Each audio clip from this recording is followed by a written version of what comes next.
Je reviens encore vous emmerder, évidemment avec cette histoire de gilet jaune. J'aimerais franchement vous dire une chose là. On a vu les dégradations qui se sont produites au niveau de ce péage. Je ne sais plus exactement où il se situe, mais peu importe. Les gilets jaunes se permettent de dire que ce sont des casseurs infiltrés qui se sont permis de commettre ce genre de dégradation. Je vois clairement que vous êtes de parfaits hypocrites. Vous êtes déjà assez doués pour mépriser le peuple, pour l'affamer, pour l'assoiffer. En fait, vous êtes hypocrite dans le sens aussi où vous utilisez vos voitures pour vous rendre sur les points de blocage.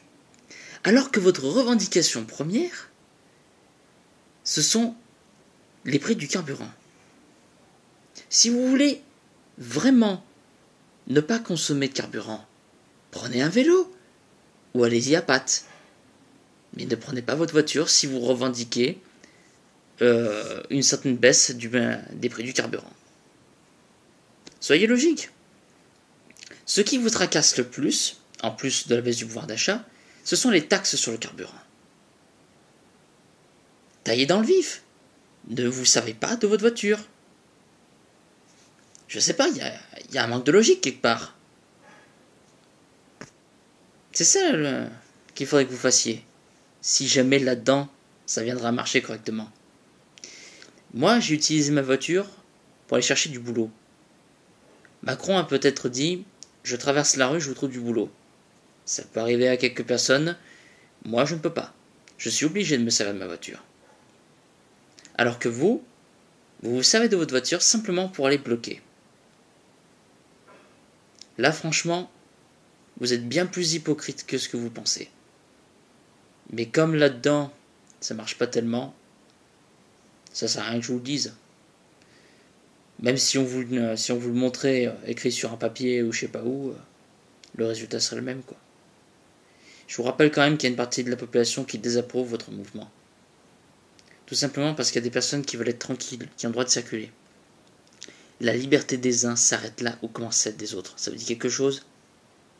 Vous avez peut-être le droit de manifester, mais on a le droit de circuler. Si vous croyez que vous pouvez nous bloquer, vous avez tort. Si on veut circuler, on circule. Et c'est pas vous qui allez nous en empêcher. Maintenant, si vous avez envie de vous retrouver sous les roues d'une voiture, c'est votre problème. Après, faudra pas se plaindre.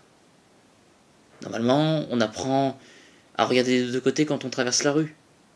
Je pense que là, vous apprendrez et vous retiendrez sans doute qu'il faut mieux se mettre sur le côté quand une voiture veut passer. Ça sert à rien de bloquer les voitures.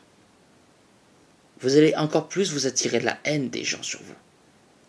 Et après, vous vous plaignez qu'on vous tape dessus. J'aurais presque envie de dire que vous l'avez cherché.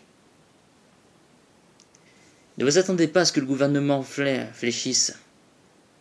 J'aimerais franchement savoir qui des deux aura qui à l'usure. J'ai déjà ma petite idée, mais sait-on jamais.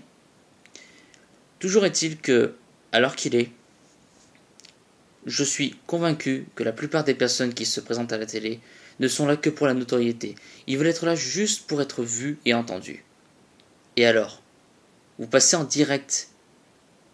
Vous savez, si c'était enregistré, bon, on le verrait des milliers de fois. Là, c'est du direct. Et vous parlez que très peu de temps. Là, la vidéo que je fais, elle est enregistrée. Et elle sera diffusée. Maintenant, si vous pensez que je fais ça pour la notoriété, vous avez tort. Ça fait 3 ans que je suis sur YouTube. Avant, la notoriété était mon but premier. Maintenant, j'ai changé. Il serait peut-être temps que vous changiez vous aussi. Que vous mûrissiez. Je sais pas. Ça vous parle pas de grandir un peu dans votre tête? Et d'arrêter les blocages et toutes vos conneries? Après, c'est à vous de décider. Moi, je fais que relayer le message.